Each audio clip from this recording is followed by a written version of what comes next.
Jonajon vatanimiz mustaqilligining 35 yillik qutlug' ayyomi butun yurtimizda yagona vatan, yagona xalq bo'lib, yangi hayot va kelajak yaratamiz degan bosh g'oya asosida keng nishonlanmoqda.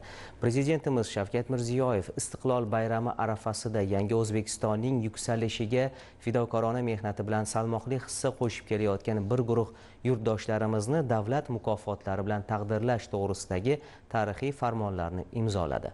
Shuningdek, xalqimiz farovonligi va jamiyat jipsligi yo'lida jonbozlik ko'rsatayotgan hamyurtlarimizni rag'batlantirish uchun alohida hujjat bilan O'zbekiston Respublikasi mustaqilligiga 35 yil esdalik nishoni ta'sis etildi.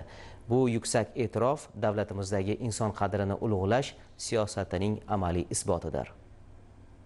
2023 yilda davlatimiz rahbari bojxona qo'mitasiga tashriflari bo'lib o'tdi. Mana shu yerda bojxona rasmiylashtirish markazini yonida shu bojxona qo'mitasi matbuot xizmatiga ham yangi bir zamonaviy sharoitlarga ega xona tashkil qilinganda o'sha yerga kirganlarida biz matbuot xizmati xodimlariga qarata bitta jumlani aytdilar. Sizlar jamoatchilikka halol axborot yetkazinglar.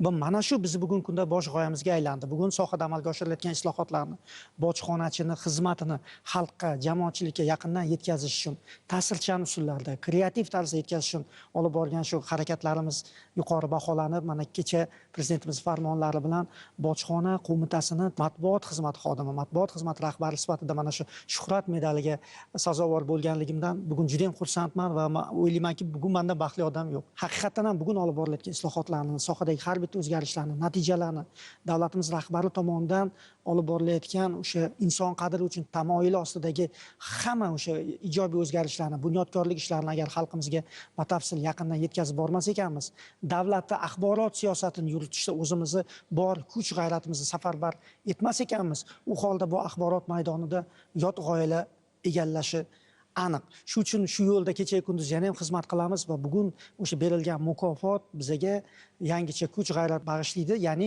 o'zimiz faoliyatimizni yangi darajaga olib chiqishga katta rol o'ynaydi.